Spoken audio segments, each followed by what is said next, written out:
আমার স্বামী বিয়ের 2 দিন পর বিদেশ চলে গিয়েছিল।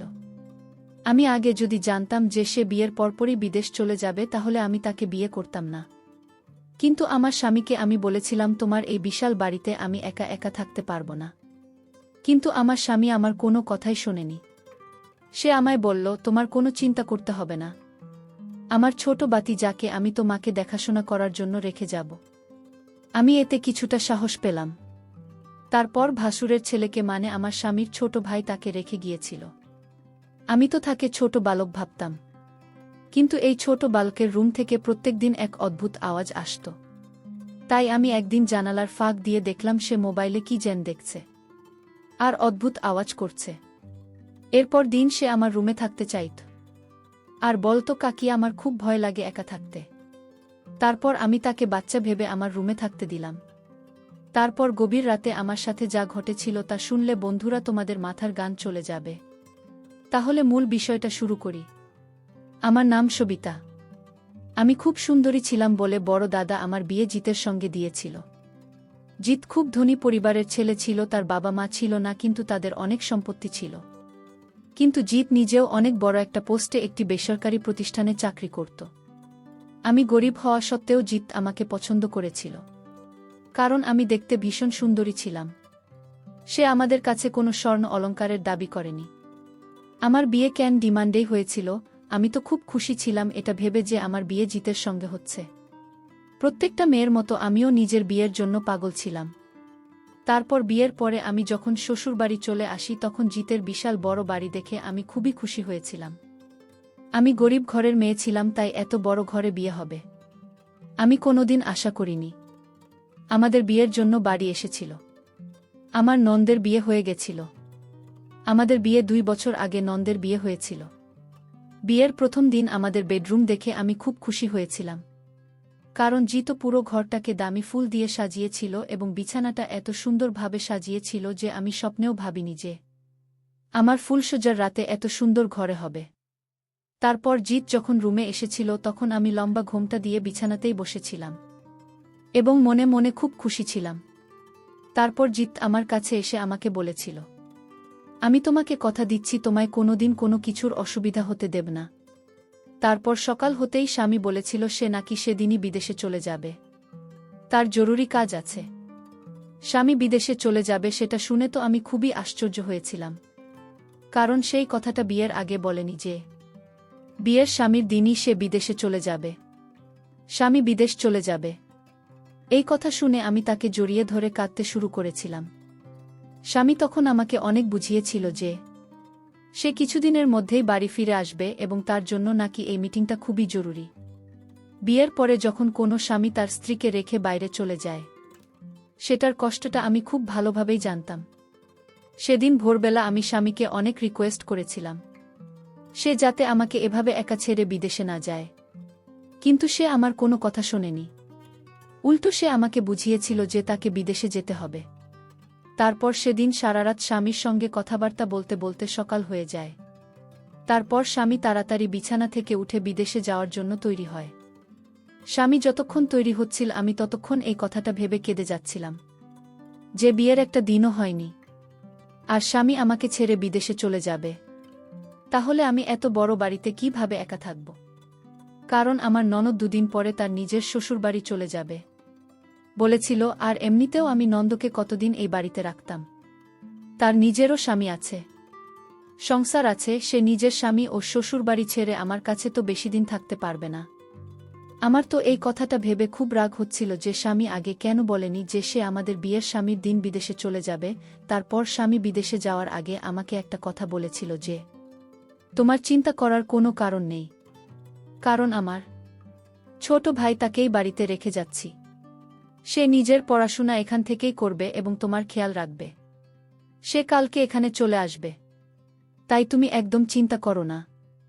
আমি তোমার কথা ভেবে আমার ভাই তাকে এখানে দেখেছি যাতে তোমাকে এত বড় বাড়িতে একা মনে না হয়। আমার অনেক বারণ করা সত্ত্বেও স্বামী আমাকে একা রেখে বিদেশে চলে যায়। স্বামীর দিন সকালবেলা আমার ননদ ও তার শ্বশুরবাড়ি চলে যায়। সেদিন আমার স্বামীর ভাইস্তা আসার কথা ছিল। আমি যখন ঘরে গেলাম তখন আমার বড্ড ভয় লাগছিল। আমার স্বামীর কথা খুব মনে হচ্ছিল। আমি আবার যখন কাঁদতে শুরু করেছিলাম, ঠিক ওই সময় আমাদের বাড়ির বেল বেজে ওঠে। বাড়ির দরজা খুলতেই দেখলাম একটা ছোট ছেলে আমার সামনে দাঁড়িয়েছিল। তাকে দেখে আমি আন্দাজ করেছিলাম যে সে আমার স্বামীর ছোট ভাই। তার কারণ বিয়ের সময় আমি তাকে একবার দেখেছিলাম। স্বামী তো বলেছিল তার ছোট ভাই ইস্তানাকি 15 বছর বয়স, কিন্তু তার শরীর স্বাস্থ্য দেখে কোনো মতেই মনে হয়নি যে সে 15 বছরের যুবক ছিল।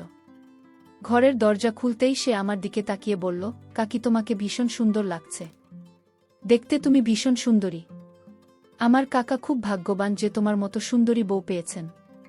তার মুখে নিজের প্রশংসা শুনে আমি একটু লজ্জা পেয়ে বললাম, আমার প্রশংসা পরে করবে, তুমি এখন ভেতরে চলে এসো। সে বাড়ি আসার পরে স্বামীকে ফোন করে বলেছিলাম যে তার ছোট ভাই স্টার বাড়ি চলে এসেছে। স্বামীর ছোট ভাই, তার নাম রামি। আমার স্বামীর বড় ভাইয়ের ছেলে মানে রামের এই বাড়িতে আসার পরেও আমি স্বামীকে প্রায় ফোন করে কান্নাকাটি করে বলতাম যে সে যাতে বাড়ি ফিরে চলে আসে। তখন স্বামী আমাকে একটাই কথা বলতো, তার কাজ শেষ না হওয়া পর্যন্ত সে নাকি বাড়ি ফিরে আসতে পারবে না। এদিকে রামিনের আসার পরে সে আমার সঙ্গে এত কথা বলতো, গল্প করত যে আমার হাসতে ইচ্ছে না করলেও আমি মাঝে মধ্যে হেসে ফেলতাম। কারণ স্বামীর বিদেশে চলে যাওয়ার পরে আমার মন খুব খারাপ থাকত, যেহেতু আমি স্বামীকে কাছে পেতে চাইতাম। এদিকে ধীরে ধীরে রামিন তার প্রত্যেকটা কথা আমার সঙ্গে শেয়ার করত, এবং সে প্রত্যেকটা দিন আমার সৌন্দর্যের খুবই প্রশংসা করত। ধীরে ধীরে আমার মনে হতে লাগলো যে সে হয়তো আমার কাছে কিছু চাওয়ার চেষ্টা করছে। কারণ আমি যখনই রান্নাঘরে রান্না করতাম, তখন সে হঠাৎ করেই আমার রান্নাঘরে এসে দাঁড়িয়ে থাকত এবং আমাকে ভয় পাইয়ে দিত।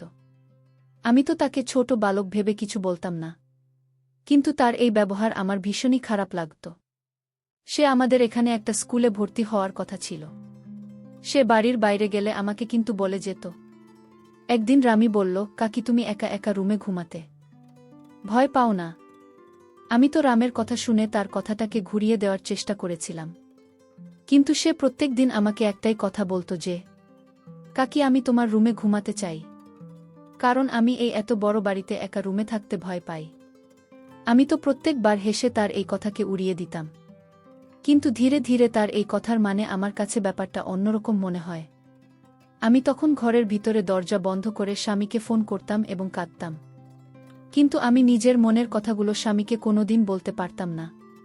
একদিন রাত্রিবেলা আমি যখন নিজের ঘরে ঘুমিয়েছিলাম, তখন মনে হলো ছোট ভাই তার ঘর থেকে মানে রাম এর ঘর থেকে যেন কিছু একটা আওয়াজ আসছে। আমি ওই আওয়াজ শুনে তো ভয়ে চুপচাপ শুয়ে পড়েছিলাম। আমার তো সাহস হয়নি এটা দেখার যে তার ঘর থেকে ওটা কিসের আওয়াজ আসছিল। এমনকি বেশ কিছু দিনে আমি তার একটা বিষয় লক্ষ্য করেছিলাম, সে প্রত্যেক দিন মোবাইলের মধ্যে কিছু না কিছু দেখতে, এবং আমি যখনই তার পাশে যেতাম সে ঘাবড়ে গিয়ে মোবাইলটাকে বন্ধ করে রেখে দিত। জানি না সে মোবাইলের মধ্যে এমন কি দেখত যে আমাকে দেখামাত্রই সে মোবাইলটাকে বন্ধ করে রেখে দিত। আমি তাকে কোনো কিছু জিজ্ঞেস করার সাহস পাইনি, কারণ জানি না কেন আমার মনের মধ্যে একটা ভয় ছিল যে আমি বাড়িতে একা আছি, আমার স্বামী বিদেশে আছে, এবং আমি যদি তাকে কোনো কিছু জিজ্ঞেস করতে চাই এবং সে যদি আমার সঙ্গে কোনো কিছু করে বসে তাহলে তো সমস্যা হয়ে যাবে। আমি তো বুঝতে পারছিলাম না এই কথাগুলো আমি কাকে বলব, কার সঙ্গে আমি এই কথাগুলো শেয়ার করব। তারপর সেদিন রাত্রিবেলা অনেক বৃষ্টি হচ্ছিল, এবং সেদিনও অর্ধেক রাতে রামের রুম থেকে একটা অন্যরকম আওয়াজ আসছিল। ভেবেছিলাম আজকেই যে সে রুমের মধ্যে এমন কি করে এবং তার রুম থেকে এটা কিসের শব্দ আসে, কিন্তু ওই রাতের অন্ধকারে আমার নিজের রুম থেকে বেরোনোর একদম সাহস হয়নি। উল্টে আমি স্বামীকে ফোন করে অনেক রিকোয়েস্ট করে বলেছিলাম যে সে যাতে তাড়াতাড়ি বাড়ি ফিরে চলে আসে, কিন্তু সে প্রত্যেকবার একটাই কথা বলত। স্বামীর দিন সকালবেলা আমি যখন রান্নাঘরে জলখাবারের আয়োজন করেছিলাম, তখন রামিম রান্নাঘরে এসে আমার পাশে দাঁড়িয়ে বলল, কাকিমা তুমি কবে তোমার রুমে আমাকে নিবে? আমি তো ছোট মানুষ, আমি একা থাকতে আমার খুব ভয় করে। আমার ধৈর্যের বাঁধ ভেঙে গেছে। আমারও তো মন চায়, কারণ আমি এত বড় বাড়িতে একাই ছিলাম, এবং ছোট্ট ছেলের মুখ থেকে এই ধরনের কথা শুনে মনে মনে ভীষণ ভয় পেয়েছিলাম। কিন্তু আমি তাকে বুঝতে দেননি যে আমি তার কথায় ভয় পেয়েছি, বা আমি তার মনের চিন্তাধারা বুঝতে পেরে গেছি। তারপর আমি ইচ্ছে করে হেসে তার ওই কথাকে উড়িয়ে দিয়েছিলাম। সেদিনের আমি যখন কলেজ চলে গেছিল, তখন আমি ঘরে একা বসে খুব কেঁদেছিলাম। কারণ এই কথাগুলো আমি কাকে বলতাম, এই কথাগুলো শোনার মতো আমার পাশে কেউ ছিল না। কেন সে আমার রুমে থাকতে চায়, তার উদ্দেশ্য কি? ভেবেছিলাম স্বামীকে রামের ব্যাপারে সবকিছু বলে দেব। কিন্তু স্বামী যদি আমাকে অন্য কিছু ভেবে বসে থাকে। আমি কিছু বলতে পারিনি। আমি চুপচাপ এগুলোর সঙ্গে করছিলাম। এদিকে প্রত্যেকদিন রাতে রামের ঘর থেকে আজব ধরনের আওয়াজ শুনতে পেতাম। ওই আওয়াজ শুনে আমি ভয় পেয়ে চুপচাপ নিজের ঘরের দরজা বন্ধ করে শুয়ে পড়তাম। আর ভাবতাম আমার স্বামী যদি কাছে থাকতো তাহলে আজ আমাকে এতটা ভয় লাগতো না, আজ আমাকে এতটা একা মনে হতো না। এভাবে বেশ কিছু দিন চলার পরে সেদিন রাতের বেলাতেও যখন রামের ঘর থেকে একটা অন্যরকম আওয়াজ আসছিল, তখন আমি না পেরে নিজের মনটাকে শক্ত করে ভেবে নিয়েছিলাম, আর যাই হোক না কেন আজ আমি দেখবি যে আমার ছোট ভাই তার ঘর থেকে এটা কিসের শব্দ আসে এবং সে রাতের বেলা তার ঘরের মধ্যে কি করে। আমি মনে মনে তার ব্যাপারে যেটা ভেবেছিলাম সেটা কি একদম সঠিক ছিল না, আমি রামিনকে ভুল ভেবেছিলাম, এটা যাচাই করার জন্যই আমি সেদিন তার সত্যিটা নিজের চোখে দেখতে চেয়েছিলাম। তারপর নিজের রুম থেকে বেরিয়ে আমি যখন আস্তে করে তার রুমের দিকে গেলাম, তখন দেখলাম ভিতর থেকে তার রুমের দরজাটা লক করা ছিল। ঘরের জানালার দিকে যেতে দেখলাম জানালাটা ভেতর থেকে বন্ধ করা ছিল, কিন্তু জানালার মধ্যে যে একটা ছোট ফুটো ছিল সেই ফুটোর মধ্যে চোখ রেখে ভেতরে দৃশ্যটা দেখে আমার কলিজাটা কেঁপে উঠেছিল। কারণ জানি না কি আছে এই মোবাইলের মধ্যে।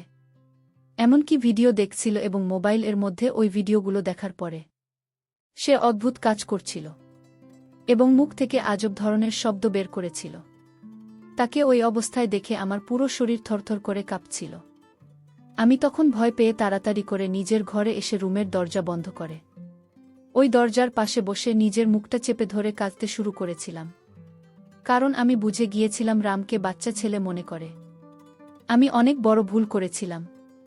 কারণ সে যখন ইচ্ছে তখন আমার ঘরের ভিতরে চলে আসতো এবং সারাদিন আমার সঙ্গে গল্প করত।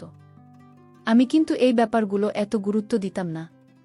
সেদিন রাত্রে বেলা তার ওইসব কাণ্ডকারখানা দেখার পরে আমি ভেবে নিয়েছিলাম সকালবেলা তাকে অবশ্যই জিজ্ঞেস করব যে সে রাত্রে বেলা মোবাইলে কি দেখছিল এবং সে মুখের মধ্যে কেন এসব অদ্ভুত আওয়াজ করছিল। সেদিন সারারাত ভয়ে আমার ঘুম হয়নি, কারণ আমার রামের প্রতি মনের আমিন দরজার সামনে দাঁড়িয়েছিল।